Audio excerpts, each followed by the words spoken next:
जय गुरु जी। शुक्राना गुरु जी, अनंतम शुक्राना हमारे गुरु जी महाराज का। ओम नमः शिवाय। शिव जी सदा सहाय। ओम नमः शिवाय। गुरु जी सदा सहाय। शुक्राना अनंतम शुक्राना। हमारे प्यारे गुरु जी, आप हमारा जीवन हो। हमारे जीने को एक इतना अच्छा मुकाम देने के लिए और हमें उस रास्ते पर चलने के लिए जो रास्ता तुम हमें देना चाहते हो,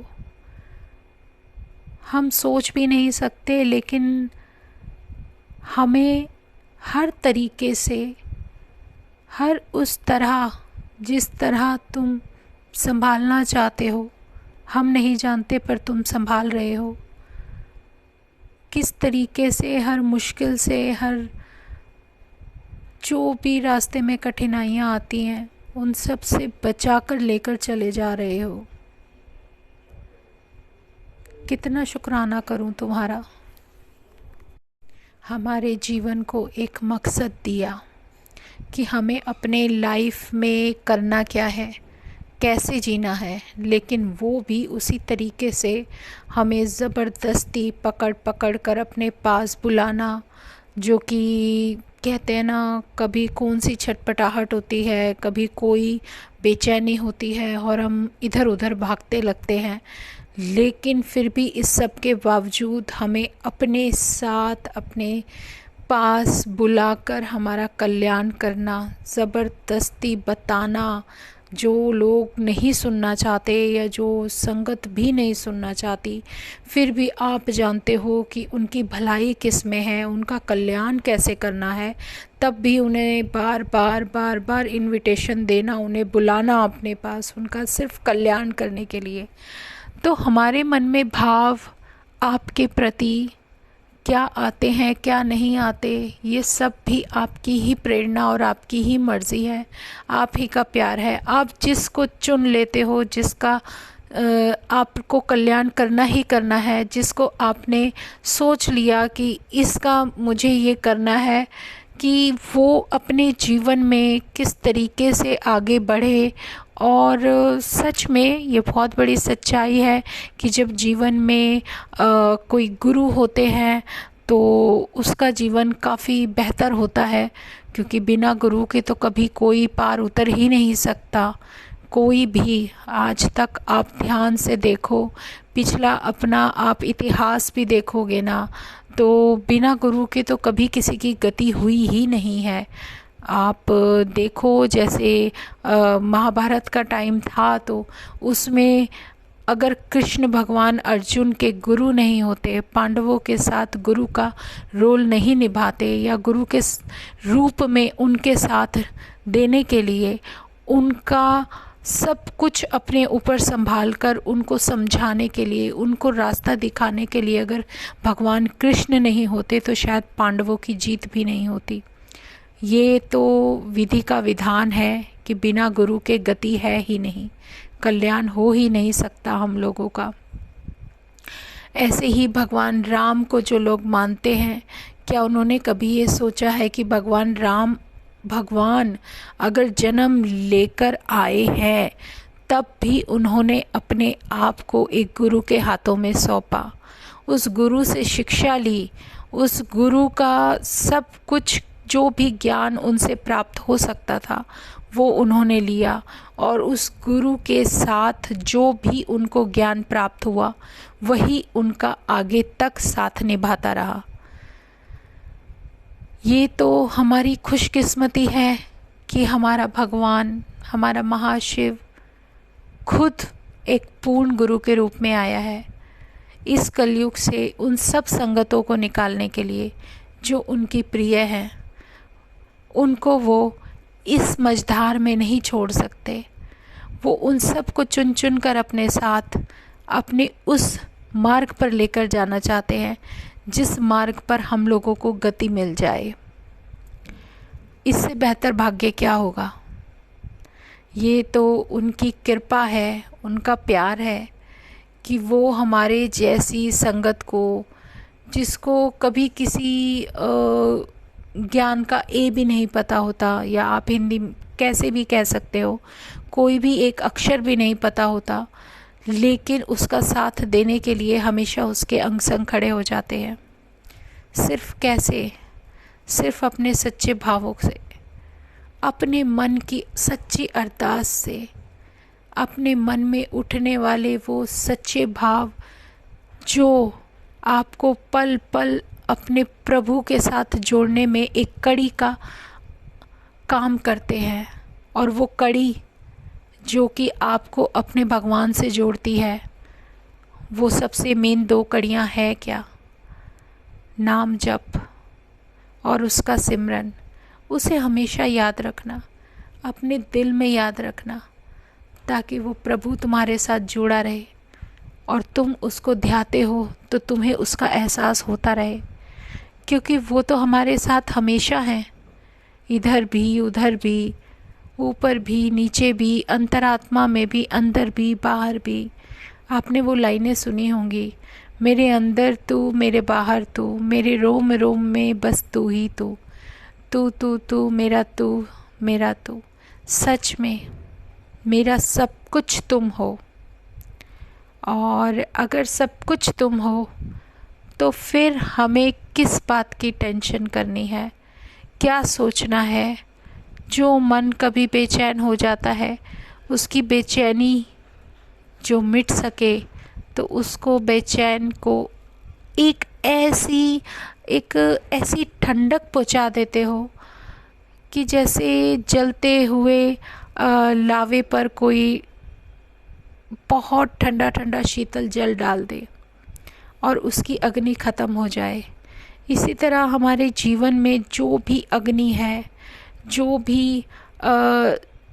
भी आप कह सकते हो, जो कर्मों की जो गंदगी है, या फिर आप कह सकते हो जो हमारा प्रारब्ध चला आ रहा है, जो भी पुराना एक के बाद एक जो हमें लगता है कि ये तो हमारा, शायद हम लोग समझ जाते हैं कि हमारा भाग्य है, लेकिन भाग्य नहीं होता, हमारा कर्मा होता है। जो शायद हम इस जन्म का तो हमें पता है, पिछले जन्मों का कुछ भी नहीं जानते, लेकिन वो हमें तो भुगतने हैं ना। जो भी भुगतने हैं, जो भी हमारे प्रभु ने हमारे प्रारब्ध के अनुसार हमारे लिए चुन लिया कि ये तो इसको झेलना ही झेलना है, वो सब तो हमें भुगतना ही पड़ेगा। और ये हमारे महाराज की मर्जी से ही होता है, क्योंकि जब तक कर्मों का भुगतान नहीं होगा, जब तक कर्म हमारे साफ नहीं होंगे, तब तक वो हमारे आसपास हमें कैसे फील होंगे। वो हमेशा साथ हैं, हमारे सामने हैं, लेकिन हमारी नज़रें उन्हें देख ही नहीं पाती। हम सिर्फ मन में बेचैन होते रहते हैं कि प्रभु हमें अपने दर्शन दो, लेकिन उन्हें पता है उन्हें दर्शन कब देने हैं, और वो दर्शन देते हैं तो अपने अनुसार हमारे वक्त को देखते हुए देते हैं। उन्हें पता है कि हमारी जीवन के किस समय में उनके दर्शन सबसे ज़्यादा इम्पॉर्टेंट है, कितने ज़रूरी हैं और कितने वक्त के लिए ज़रूरी हैं। ये सब उनकी मर्ज़ी है, हमारी मर्ज़ी पे कुछ होता ही नहीं है। हम सोच भी नहीं सकते कि हमें हमारे महाराजों के महाराज कभी दर्शन देंगे या हमें कभी मिलेंगे। नहीं, ऐसा कुछ भी नहीं है। उन्हें जब जो टाइमिंग सही लगती है वो काम वो उसी टाइम पर होगा। इसीलिए हमारे लिए सरेंडर शब्द का उपयोग किया गया है। तभी उन्होंने कहा है जब तक सरेंडर नहीं करोगे तब तक तुम्हारा कुछ नहीं हो सकता। जब सरेंडर कर दोगे तो सरेंडर का शब्द अपने अंदर ही एक बहुत विशाल मीनिंग रखता है। उसका मतलब ही इतना कुछ है कि आप अपने बारे में ना कोई राय ले सकते हो, ना फैसला कर सकते हो कि आपको किसके साथ कहाँ जाना है, क्या करना है। सब कुछ आपका भगवान आपको दे देता है, और वो भी तब जब आप सरेंडर कर देते हो। और सरेंडर का मतलब आप ये भी समझ सकते हो कि सरेंडर तो कर दिया, लेकिन अगर सब्र नहीं किया तो सरेंडर का कोई फ़ायदा ही नहीं होगा। अगर हमारे अंदर अधीरता रहेगी और हम लोग हमेशा बेचैनी का अनुभव करते रहेंगे और शांति के लिए अपने प्रभु का नाम ना लें, तो वो भी हमारी बेवकूफ़ी ही होती है। तो हमें उनका साथ देना चाहिए, हमें उन्हें परेशान नहीं करना चाहिए। अगर प्रभु ने हमें अपने चरणों में जगह दी है तो हमारा फ़र्ज़ बनता है कि हम उनके साथ, उनके उन कदमों पर, उनके निशान जो गुरु हमारे लिए बनाते जा रहे हैं, उन निशानों पर चलते जाएं, उनको अपने माथे लगाते जाएं। वो लाइन सुने ना, कदमों के निशान खुद ही मंजिल का पता होंगे। सच में जो आपके कदमों के निशान हैं, जो प्रभु आगे चल रहे हैं, जो आपको रास्ता दिखा रहे हैं, और जो कौन कौन सी आपको सेवा बख्श रहे हैं, जो आपको एक कार्य दे रहे हैं कि आपको ये कार्य करना है तो करना है, वो कार्य नहीं है, वो एक ऐसा निशान है, वो एक ऐसी पहल होती है, वो एक ऐसी सीढ़ी होती है जिसको पूरा करके आप थोड़ा सा आगे बढ़ जाते हो। और जब आगे बढ़ते हो तो आगे का रास्ता फिर तभी खुलता है जब आप उस कार्य को पूरा कर लेते हो। तो अगला कार्य करने के लिए प्रभु आपके लिए एक और टेस्ट या एक चुनौती रख सकते हैं, एक और जीवन का लेसन रख सकते हैं, जिसको आप समझ जाओ, और जितना समझ जाओ उतना बेहतर है। और जितनी जल्दी अपने भगवान के साथ उनके पीछे पीछे चलने को, जितनी जल्दी अपने आप को तैयार कर लो उतना बेहतर है। और इससे बेहतर तो कोई चीज़ हो ही नहीं सकती। क्यों?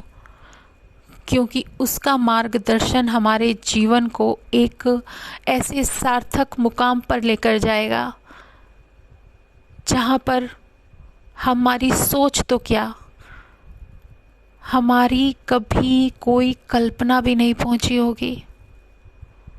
वो सब उनकी ही मेहर है, उस महाराज की मेहर है, जो वो हमारा सारा जितना भी कष्ट था वो अपने ऊपर लेते आ रहे हैं। हमारे मन में कभी कभी ऐसे भाव आते हैं कि प्रभु आपको इससे कैसे बचाएं,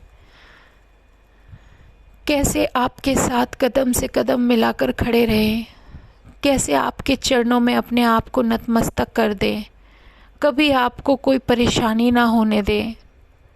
बहुत बार आता है मन में कि हमारी वजह से जो हो रहा है हम उसे आगे ना होने दें, क्योंकि जिन कर्मों का भार हमारे प्रभु ने अब तक उठाया है पता नहीं कितना पुराना है, कैसा है, कौन सा है जिसे हम जानते ही नहीं। तो कम से कम इतना तो कर सकते हैं कि अपने कर्मों पे ध्यान दें। अगर अपने कर्मों पे ध्यान देंगे तो शायद हमारे प्रभु को कष्ट कम होगा, क्योंकि कर्मों पे ध्यान देने का मतलब ही यही है कि जितने औखे कर्म होंगे ना आप लोगों के, वो हमारे प्रभु अपने ऊपर ले लेता है। अगर वो औखे कर्म ही नहीं होंगे तो हमारे भगवान को कष्ट कहाँ से होगा। इसलिए अपने आप को संभालने की, अपने कर्मों को सुधारने की पूरी कोशिश, संभव कोशिश हम लोगों को करनी है और किसी को नहीं करनी। ऐसे प्रभु का शुक्राना करना कि उन्हें पता है कि इससे मुझे ये प्रॉब्लम हो सकती है, इसके अंदर इतनी गंदगी है लेकिन मुझे वो साफ़ करनी है।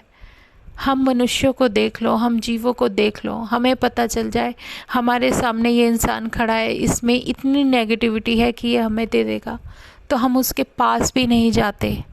हमें ये पता है इसके अंदर ये बीमारी है, ये हमें दे देगा, तो हम उसके करीब भी नहीं जाते। क्या कर सकते हैं? हमें पता है कि इससे हमें तकलीफ़ होगी, हम उसके करीब नहीं जाते। कोई बीमारी है, किसी के अंदर कोई कमी है, हम उससे रास्ता दूर कर लेते हैं। लेकिन हमारा भगवान, वो भगवान है, उसे पता है मेरे इस भक्त के इतने अवगुण हैं, उसके अंदर इतनी कमियां हैं, इतनी सारी कमियां हैं। लेकिन क्या अगर इतनी सारी कमियां हैं फिर भी हमारा मालिक हमें अपनाता है, अपने चरणों में जगह देता है, अपने पास शरण देता है और हमारी रक्षा करता है। हमारी सारी बीमारियां, सारे कष्ट अपने ऊपर ले लेते हैं और हमें हर चीज़ से, उस चीज़ से बख्श देते हैं जो हमारे लिए शायद बहुत मुश्किल पैदा कर सकती थी, या हमारे जीवन में कोई आगे बहुत बड़ी कठिनाई बनकर आ सकती थी। ये सब उस महाराज की मेहर कृपा है। तो इस उसकी हर देन का शुक्राना, हर देन का शुक्राना, जितने शुक्राने करे उतने कम है। दिल से सिर्फ शुक्राना निकले, यही एक भाव मन में रहे, तो धीरे धीरे धीरे धीरे हमारी आत्मा भी साफ होती जाती है। हम नहीं जानते हमारे अंदर क्या है क्या नहीं, बाहर क्या है क्या नहीं, क्योंकि हम लोग सिर्फ उन्हीं बातों पर विश्वास करते हैं जो हमारी आंखों से दिखती है या जिसे हम आंखों से महसूस करते हैं। हम क्या कर सकते हैं? कुछ भी तो नहीं। लेकिन सब कुछ कराने वाला वही है। हर पल हमारा उन्होंने निश्चित किया है, हर घड़ी हमारी निश्चित की है। हमें कब किस दिन क्या करना है वो सब खुद करवाता है। हमारी प्लानिंग कुछ भी नहीं, जो उसकी प्लानिंग हमारे लिए है।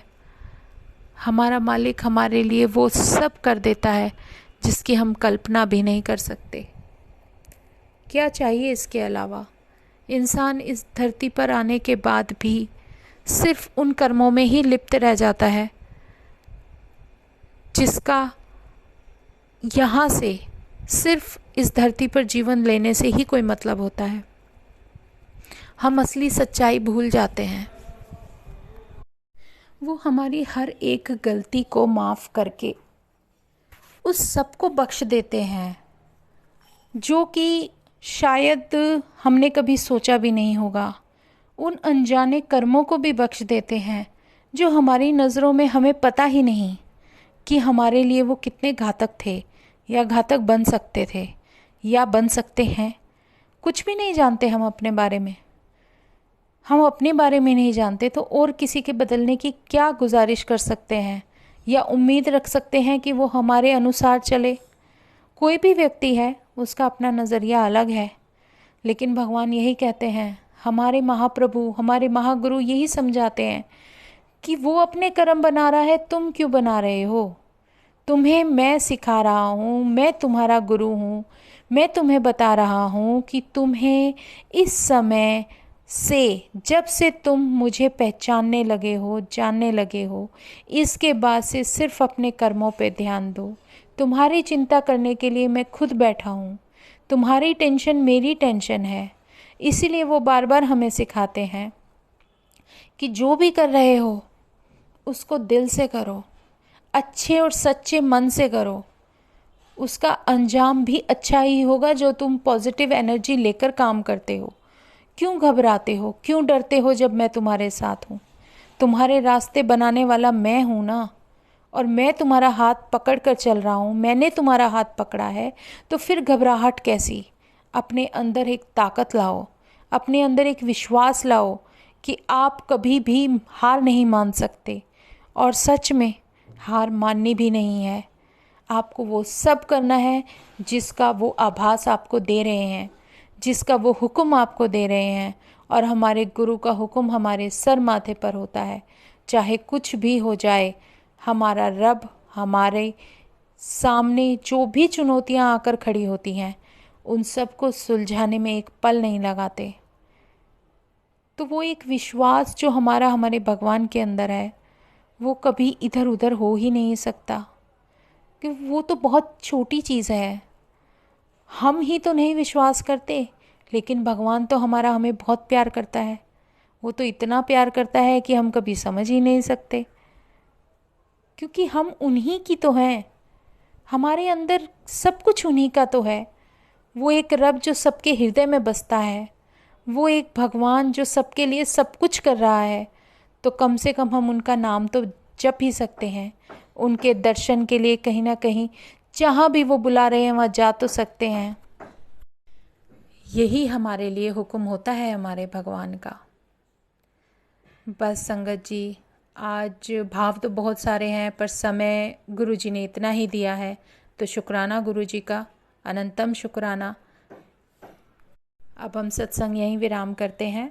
कल फिर गुरु जी के इन्हीं भावों के साथ फिर जुड़ेंगे। जय गुरु जी, शुक्राना गुरु जी। ओम नमः शिवाय, शिव जी सदा सहाय। ओम नमः शिवाय, गुरु जी सदा सहाय। शुक्राना शुक्राना, अनंतम शुक्राना। जय गुरु जी, जय गुरु जी। बस अपना साथ और अपना प्यार हमेशा हमारे साथ ऐसे ही बनाए रखना। शुक्राना गुरु जी।